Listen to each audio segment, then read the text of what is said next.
Today in Nigeria's history, August 11, 2008, a fundraising dinner is organized by the Director General of the Nigerian Stock Exchange and Chairman of Africans for Obama, Professor Indi Okereke Onyuike, for the campaign of Barack Obama. Up to 100 million naira was realized at the dinner. 1998, General Abdulsalami Abubakar inaugurates a 14-member INEC chaired by Justice Ephraim Akpata. He also abrogated Decrees 9 and 10 of 1994, which outlawed the executive councils of the NLC, NUPENG, and PENGASAN.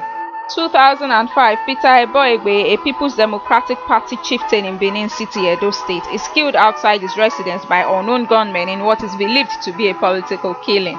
2014, 300 women and 500 children gathered at the gate of a military base in Borno State, protesting the drafting of their husbands to fight Boko Haram, stating lack of up-to-date weapons. They have staged similar protests 2 days earlier.